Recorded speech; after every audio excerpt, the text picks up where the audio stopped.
You know what they say about Hollywood friendships, right? They last exactly as long as you're useful. And nobody embodies that cold, calculated truth quite like Meghan Markle. Word on the street is that the Duchess of Sussex has just delivered a brutal blow to someone who once stood by her through some of her darkest PR nightmares. We're talking about Ellen DeGeneres, the former talk show queen who defended Meghan when the world was tearing her apart, who met baby Archie when few others had that privilege, who publicly gushed about how down-to-earth and compassionate the Sussexes were. That Ellen, the same Ellen who is now allegedly persona non grata in Meghan's carefully curated world. Here's where it gets absolutely delicious. Both women now share a rather unfortunate distinction. They've both landed on the same list of Hollywood's most despised celebrities, rubbing elbows with none other than P. Diddy himself, who's currently languishing in jail facing some truly disturbing allegations. Think about that for a second. Two women who built entire brands around kindness, authenticity, and compassion are now ranked among the most hated people in entertainment. The irony is almost too perfect, isn't it? But this isn't just about shared infamy. Sources are whispering that Ellen reached out to Meghan with what she thought was a brilliant idea. She wanted a spot on Meghan's upcoming Netflix Christmas special, that holiday celebration that's supposed to be all about warmth, tradition, and joy. Ellen saw it as her golden ticket back into American living rooms, a chance to rehabilitate her battered image by associating herself with someone who still has a Netflix platform. She thought wrong. According to insiders, Meghan's response to Ellen's request was absolutely brutal in its simplicity. There wasn't a polite decline. There wasn't a rain check for future opportunities. There wasn't even a courtesy callback. There was nothing. Complete radio silence. Ellen was left hanging, waiting for a response that would never come, suddenly understanding what so many others have learned the hard way about Meghan Markle. You're only as valuable as your last favor. The Christmas special dropped on December 3rd, and the guest list tells you everything you need to know about who made the cut and who didn't. Tennis star Naomi Osaka got an invitation. Celebrity chef Tom Colicchio was welcomed with open arms. Even Prince Harry himself makes appearances throughout the special. But Ellen got to watch from her new home in the Cotswolds, probably wondering when exactly she went from being Meghan's defender to just another name on the long list of discarded friends. This is the pattern, isn't it? This is what happens when you're no longer useful to Meghan Markle. And Ellen DeGeneres is just learning what happens when the Duchess decides you've outlived your purpose. But why Ellen and why now? That's where this story gets even more twisted. Let's rewind the clock, shall we? Because there was a time when Meghan Markle and Ellen DeGeneres weren't just friendly acquaintances. They were publicly thick as thieves, with Ellen positioning herself as one of Meghan's most vocal Hollywood champions. The origin story alone should have been a red flag for anyone paying attention. According to Meghan, they first met at a dog rescue shelter where Ellen allegedly convinced her to adopt a pup. Ellen naturally had zero memory of this encounter, but that didn't stop them from eventually forming what looked like a genuine friendship. Fast forward a few years, and Ellen wasn't just a casual friend anymore. She became one of the privileged few who got to meet baby Archie when the rest of the world was desperate for even a glimpse of the Sussex offspring. Ellen went on her show and bragged about the experience, joking about how she fed Archie and held him, quipping that he weighed 15 pounds, which by her calculations was worth about $17 in the exchange rate. She gushed about how Archie looked just like Harry and had more hair than she did at the time. It was all very cozy, very insider, very much the kind of access that suggested Ellen was firmly in Meghan's inner circle. And when the backlash came, when critics tore into Harry and Meghan for preaching about climate change while chartering private jets for their vacation, guess who rushed to their defense? Ellen fired off a tweet that read like it came straight from a PR playbook. She called them the most down-to-earth, compassionate people she'd ever met. She told the world to imagine being attacked for everything you do, when all you're trying to do is make the world better.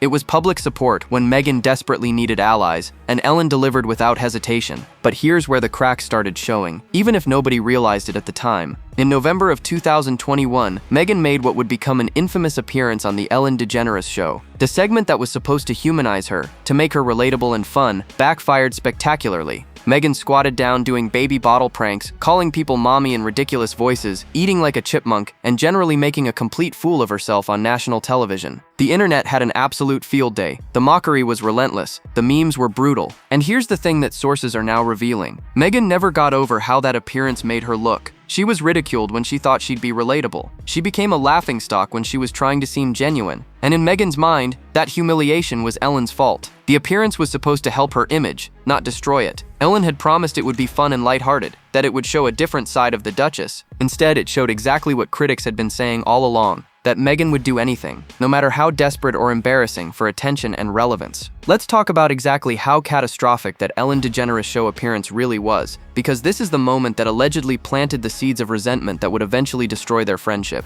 Picture this. Meghan Markle, former actress turned Duchess of Sussex, the woman who claimed she wanted privacy and normalcy, agrees to go on daytime television and participate in what can only be described as a humiliation ritual disguised as comedy. Ellen sent Meghan outside to a vendor table where she had to follow instructions through an earpiece, making her say and do increasingly ridiculous things to unsuspecting strangers. Meghan touched crystals to her head while making bizarre sounds. She called hot sauce mommy's special elixir in a baby voice. She pretended to be a cat eating from a saucer of milk. She did squats while holding a baby bottle. The whole thing was designed to be spontaneous and hilarious, but instead it came across as desperate and try-hard. The reaction was swift and merciless. Social media exploded with mockery. Critics called it undignified. Royal commentators questioned what on earth the Duchess was thinking. Even people who had previously defended Meghan found themselves cringing at the second-hand embarrassment. This wasn't the sophisticated, polished, humanitarian image Meghan had been trying to cultivate since leaving the royal family. This was a former cable actress, doing anything for camera time and validation. But here's what makes this even more delicious. Sources now claim that Meghan walked away from that taping thinking it went brilliantly. She thought the audience loved her.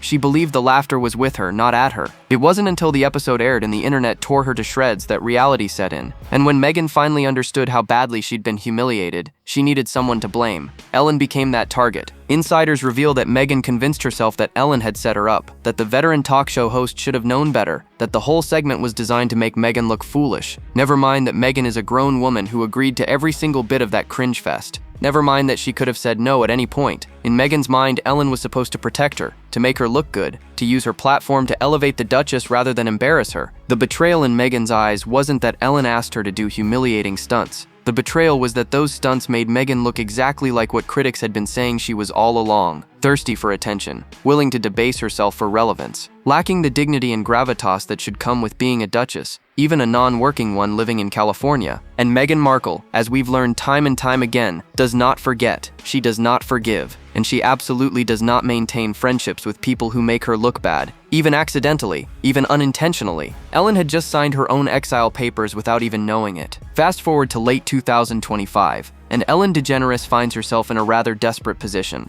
Her talk show is long gone, cancelled amid a toxic workplace scandal that destroyed her carefully crafted Be Kind brand. Her Netflix comedy special bombed with critics and audiences alike. She's relocated to the Cotswolds in England, seemingly in exile from the Hollywood machine that once worshipped her, and she needs a way back in. Enter what Ellen thought was the perfect opportunity. Meghan's Netflix Christmas special, with Love Meghan: Holiday Celebration, was in production. The show promised warmth, tradition, holiday wonder, and a generous dose of joy. It was positioning itself as the kind of feel-good content that families would watch together during the festive season. And Ellen, despite everything, still had name recognition. She still had decades of entertainment experience. She could bring comedy. She could bring star power. She could bring that cozy California neighbor vibe since she'd been living in Montecito near the Sussexes before her UK move. Sources claim Ellen reached out through mutual connections, expressing interest in participating in the holiday special. Maybe she could help with decorating tips, having famously renovated multiple properties. Maybe she could join a cooking segment, bringing some levity to the kitchen. Maybe she could simply appear as a friend stopping by for holiday cheer. The specifics didn't matter. What mattered was getting back on screen, back into American homes, back into relevance through association with someone who still had a Netflix platform. The response from Meghan's camp was deafening in its silence. No polite decline explaining the guest list was already finalized. No suggestion to collaborate on future projects. No acknowledgement whatsoever. Ellen was left hanging, checking her phone, waiting for a callback that would never come. It was the ultimate Hollywood freeze-out, and Ellen knew exactly what it meant. When the trailer for the Christmas special dropped in November, the guest list confirmed everything Ellen had feared. Tennis champion Naomi Osaka made the cut. Celebrity chef Tom Colicchio got screen time. Restaurateur Will Guidara was welcomed into Meghan's Montecito kitchen. Meghan's friends Kelly Zadfin and Lindsay Roth appeared throughout. Even Prince Harry himself pops up for a kiss and supportive husband moments. The special features holiday feasts, handmade gifts, decorating tutorials, and lots of laughs with people Meghan deemed worthy of her Christmas magic. Ellen DeGeneres was nowhere to be found. The woman who defended Meghan when the world attacked her, who opened doors in Hollywood, who publicly vouched for the Sussexes' character, who met their son when few others had that privilege, didn't even merit a courtesy response. She got the same treatment Meghan's given to countless others. Complete erasure, total ghosting, the kind of cold shoulder that sends a very clear message. You're no longer useful. You're no longer welcome. You're no longer part of this world. And for Ellen, sitting in her flood-prone Cotswolds estate watching that trailer drop, the message was received loud and clear. To understand why Ellen was so desperate for a spot on Meghan's Christmas special, you need to understand just how far she's fallen. This is a woman who once ruled daytime television, who had A-list celebrities literally begging to appear on her show, who could make or break careers with a single segment. Ellen DeGeneres wasn't just famous, she was powerful, she was beloved, she was the dancing, generous, be-kind lady who gave away cars and made audience members cry with happiness. Then came 2020, and the entire facade crumbled. Former employees started speaking out about what it was really like working on the Ellen DeGeneres show. The allegations were damning: toxic workplace culture, bullying behavior, a boss who was cold, demanding, and dismissive behind the scenes while playing the lovable goofball on camera. The hypocrisy was staggering. Here was a woman whose brand was literally built on kindness, and her own staff was saying she was anything but kind when the cameras stopped rolling. Warner Brothers conducted an investigation. Producers were fired. Ellen issued a carefully worded apology that fooled absolutely nobody. The show limped along for a few more seasons, but the damage was done. When the Ellen DeGeneres show finally ended in May of 2022, it wasn't a triumphant farewell. It was a mercy killing. The audience had turned on her. The industry had moved on. Ellen was yesterday's news. She tried to mount a comeback with a Netflix stand-up special called For Your Approval. In it, she addressed being canceled, complained about being kicked out of Hollywood, and made her case for why she deserved to be treated with affection again. Critics weren't buying it. The special was panned. Even people who worked on her old show criticized it. Ellen's attempt at redemption through comedy fell completely flat, so she did what disgraced celebrities often do. She fled. Ellen and her wife Portia de Rossi packed up their Montecito life and moved to the Cotswolds in England, buying an estate in the English countryside. Ellen made a big show of how much better everything was across the pond. The people were polite, even the animals were treated better. Everything was superior in every way. It was England that saved her, she claimed, painting her relocation as some kind of spiritual rebirth. But here's the thing about exile, even self-imposed exile. You can run from the scene of your professional crimes, but you can't outrun the need for relevance. Ellen got bored. She realized that reinventing herself in rural England wasn't the answer. She wanted back into American entertainment, back onto American screens, back into the cultural conversation, and she thought Meghan's Christmas special could be her backdoor entry. A warm, fuzzy appearance showing a softer side. Some self-deprecating humor in the kitchen. Maybe a joke about her own fall from grace that positions her as humble and reformed. It would be perfect. It would be strategic. It would require Meghan actually caring enough to respond to her messages. And that's where Ellen's plan completely fell apart. Here's where the betrayal gets even juicier, because Ellen didn't just fade quietly into irrelevance. She made a choice that Meghan saw as the ultimate act of disloyalty. She moved to the United Kingdom, not just anywhere in the UK, but to the Cotswolds, that idyllic countryside region that's beloved by British elites and, wait for it, members of the royal family. Princess Anne has a home there. Prince Charles used to frequent the area. It's peak British establishment territory, and Ellen had the absolute audacity to publicly gush about how wonderful it all was. She told British television host Richard Bacon that her new home was beautiful, that the people were polite, that even the animals were treated better. She said it was better in every way, as if she'd discovered some kind of paradise that Americans were too unsophisticated to appreciate. For anyone else, this would have been harmless celebrity relocation chat. For Meghan Markle, it was a declaration of war. Sources reveal that Meghan felt blindsided by the move. She claims Ellen never gave her a heads up, never consulted her, never considered how it would look. Here's Meghan, the woman who has spent years telling anyone who will listen that England broke her, that the British press destroyed her mental health, that she'll never feel safe setting foot in the UK again. She's built her entire post-royal narrative around being a victim of British cruelty and institutional racism. And then her supposed friend Ellen moves to England and starts singing its praises. The contrast couldn't be more stark or more damaging to Meghan's carefully constructed victimhood. Insiders claim Meghan feels betrayed, that Ellen knows exactly what she's doing with these comments. One source put it perfectly, stating that Meghan says England broke her while Ellen says it saved her. How do you maintain a friendship when your core narratives are in direct opposition? But it gets worse. Ellen didn't just move to the UK and stay quiet. She publicly suggested that she and Portia might even remarry there if marriage rights were curtailed in the United States under the Trump administration. She was talking about England as a safe haven, as a progressive sanctuary, as somewhere she could build a new life. Meghan's team interpreted this as another slap in the face. Another instance of Ellen praising the very country that caused Meghan so much alleged pain and trauma. Royal observers had a field day with the irony. Here were two California neighbors, both claiming to have fled something. both seeking fresh starts, but heading in completely opposite directions. Harry and Meghan fled England for California, seeking privacy and peace. Ellen fled California for England, seeking the exact same things. The symbolism was too perfect. It suggested that maybe, just maybe, the problem wasn't the location. Maybe the problem was the people themselves. Sources close to the situation described the dynamic shifting from royal allies to frosty frenemies. The final straw wasn't just the move itself. It was Ellen's refusal to acknowledge that her public praise of Britain undermined everything Meghan had been saying for years. Let's zoom out for a moment, because Ellen DeGeneres isn't some isolated case of a friendship gone wrong. She's simply the latest name added to what has become an astonishingly long list of people Meghan Markle has discarded, ghosted, or completely erased from her life. The pattern is so consistent, so predictable, that you'd think people would learn to keep their distance. But somehow, they never see it coming until it's too late. Remember Jessica Mulroney, the Canadian stylist who was Meghan's best friend, her confidante, practically her sister? Jessica stood by Meghan through the royal wedding, styled her for countless appearances, defended her relentlessly on social media. Then Jessica got caught up in her own scandal involving racism allegations, and suddenly Meghan couldn't distance herself fast enough. The friendship that had seemed unbreakable evaporated overnight. Jessica was left confused and hurt,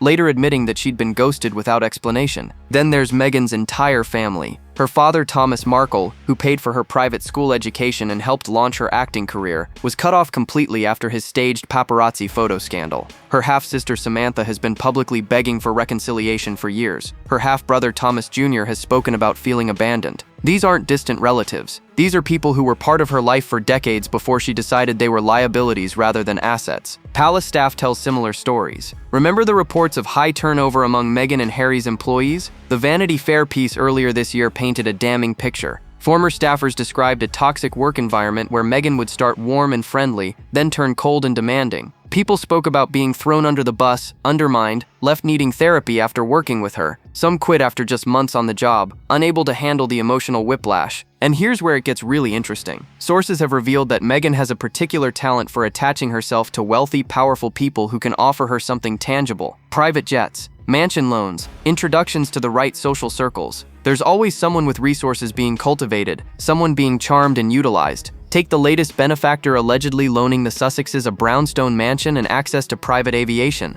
Useful now, but for how long? The pattern is unmistakable. Meghan identifies someone who can help her climb higher, builds an intense connection, extracts maximum value, and then moves on the moment that person becomes inconvenient, controversial, or simply no longer useful. She doesn't maintain relationships for their own sake. She maintains them for what they can do for her brand, her image, her next venture. Ellen had been useful once. She provided Hollywood credibility, public defense during tough times, access to her talk show platform, but Ellen's show is canceled. Ellen's reputation is destroyed. Ellen moved to England and complicated Meghan's victim narrative. Ellen became a liability. And Meghan Markle doesn't do liabilities. She does disposable friendships with expiration dates that nobody sees coming until they're suddenly expired. So what exactly pushed Ellen from the inner circle to the outer wasteland? Because it's not just one thing, is it? It's a perfect storm of factors that transformed Ellen from asset to liability in Meghan's cold calculation of who deserves access to her world. Let's break down exactly what made Ellen expendable, because the reasons tell you everything about how Meghan operates. First and foremost,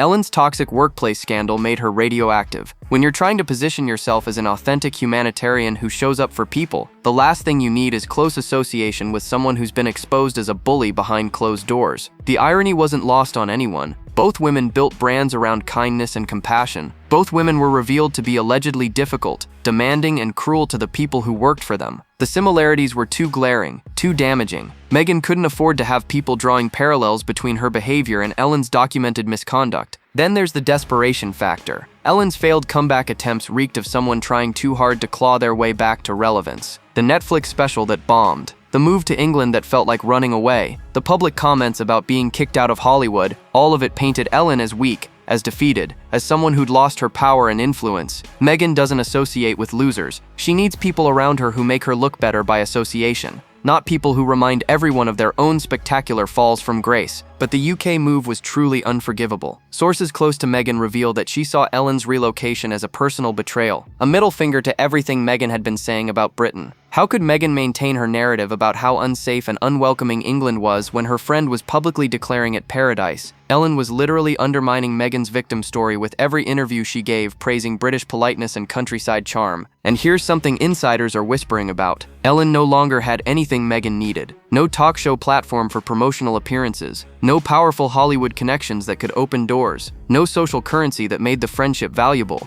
Ellen had become all liability with zero benefit. The cost-benefit analysis came up empty, and Meghan doesn't invest in relationships that don't offer returns. Perhaps most tellingly, sources suggest that Prince Harry was actually on board with freezing Ellen out. Harry, who usually goes along with whatever Meghan wants, apparently agreed that Ellen had become more trouble than she was worth. The workplace scandal, the failed career resurrection, the constant neediness. Even Harry, who typically maintains friendships longer than his wife does, saw the writing on the wall. The final calculation was simple. Ellen brought baggage without benefits. She complicated narratives without offering solutions. She needed Meghan far more than Meghan needed her. And in Meghan's world, that's the ultimate deal breaker. Friendship requires mutual advantage, not one-sided dependency. Ellen crossed the line by becoming someone who takes more than she gives. And that's a cardinal sin in Meghan Markle's carefully curated universe. Let's talk about the absolute supreme irony of this situation, because it's almost too perfect to be real. Meghan Markle and Ellen DeGeneres, two women who spent years cultivating images of kindness, compassion, and authenticity, now share the dubious honor of being ranked among Hollywood's most despised celebrities. And who's keeping them company on that list? P. Diddy, currently sitting in jail facing serious trafficking allegations. That's the company they're in. Let that sink in for a moment. The rankings came from various polls and surveys throughout 2025, and the results were brutal. Meghan consistently appeared alongside Ellen as women the public simply could not stand. The comment sections were vicious, the think pieces were damning, and the most cutting observation kept appearing over and over again. These women built entire empires on telling us they were kind, genuine, and caring, and it was all performance, all facade, all calculated manipulation. Ellen's downfall was swift and spectacular. The be kind lady turned out to allegedly be anything but kind to the people who worked for her. The cognitive dissonance was too much for audiences to handle. You can't dance through your talk show preaching kindness while your employees are reportedly suffering from anxiety and requiring therapy after working with you. The hypocrisy destroyed her faster than any scandal normally would, because the gap between image and reality was so massive. Meghan's trajectory followed a remarkably similar pattern. She positioned herself as a humanitarian, a feminist icon, a woman who wanted to use her platform for good, but report after report painted a different picture. Staff members fled her employment. Friends were discarded without explanation. Family members were cut off and vilified. The woman who spoke about compassion allegedly showed precious little of it to the people in her actual life. And here's what makes their shared infamy so delicious.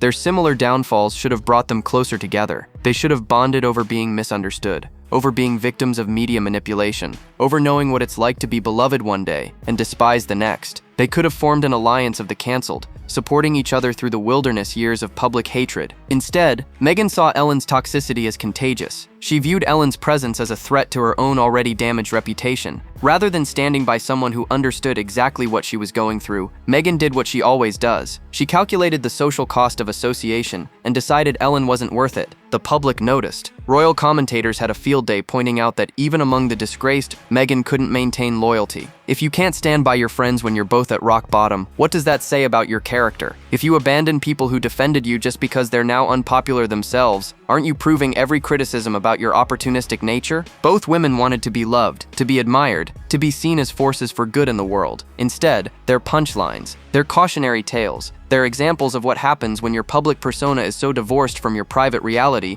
that the truth becomes impossible to hide. So here's the question that should be keeping everyone in Meghan's current orbit awake at night. If Ellen DeGeneres, who publicly defended the Sussexes and opened Hollywood doors for them, can be frozen out this completely, who's actually safe? The answer, if we're being honest, is probably nobody. Because the pattern is clear, the warning signs are flashing, and Meghan's track record speaks volumes about what happens when you're no longer serving her immediate needs. Let's start with the obvious candidates. The Kardashians are currently walking a tightrope so thin it's practically invisible. Remember the Photogate scandal from November? Pictures of Harry and Meghan at Kris Jenner's 70th birthday party mysteriously deleted from social media, allegedly to avoid negative press around Remembrance Day. Sources claim Harry and Meghan demanded the photos be removed, which suggests they're already trying to control how that relationship appears publicly. How long before the Kardashian connection becomes more trouble than it's worth? Then there are the current Netflix guests featured in her shows. Naomi Osaka, Tom Colicchio, Chrissy Teigen. They're all useful now, lending their star power and credibility to Meghan's lifestyle brand.